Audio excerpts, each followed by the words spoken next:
The Read to Lead Challenge, lessons that transformed my reading.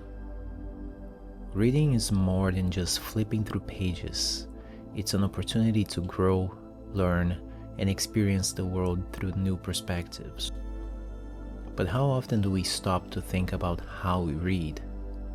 In this Read Better series, I'll share my journey of refining my reading habits, the lessons I've learned, and practical strategies to get more out of every book. Whether you're an avid reader or looking to reignite your love for books, the series will explore ways to make reading more engaging, rewarding, and ultimately better.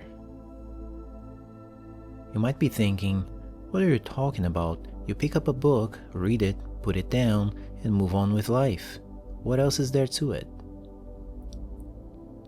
I enjoy reading as a hobby and a way to grow through learning. I welcome any tips on how to do that better and get more out of it. I've also been learning how to have a better experience even when reading books I'm not too excited about. As a kid, I read many comic books, favoring the ones for an adult audience, such as those by Frank Miller and Alan Moore. As a teenager, I read fiction books back to back, choosing the ones in English, my second language. I went through a period of not reading as intensely, and in 2019, I was presented with an opportunity to crank my reading back up.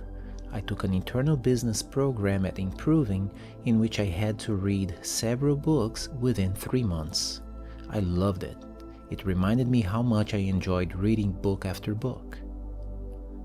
In 2020, the year of the pandemic, I wanted to continue my intense reading using the time I'd have been commuting.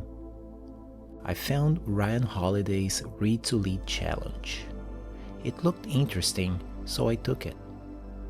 I gained a lot of value from it, and I'll share what that meant for me throughout the series. If what I share interests you, consider taking the challenge yourself. But what is the challenge? The challenge is a series of daily emails sent over 2 weeks. Each email proposes a topic for consideration to improve one's reading skills. I didn't read or take action daily. I took my time with it, spending a week on each email. The challenge's welcome email says there will be a lot of book recommendations. I read some good ones and have many others on my to-read list. The email also suggests that you return to this challenge as often as you feel your reading habit drifting. I'm happy to report that hasn't been my case. My reading habit has been very focused, growing, and improving. In 2022, I retook the challenge, but that time as a weekly study group with 2 good friends at Improving. I recommend taking on the challenge with friends and/or coworkers who are either book readers or who plan to become one. That was a good way to review the challenge, identify points that stuck with me, and identify ones I may have missed the first time. I discussed that process in a video about learning in a spiral. Stay tuned to my upcoming posts as I explore my notes on the Read to Lead Challenge.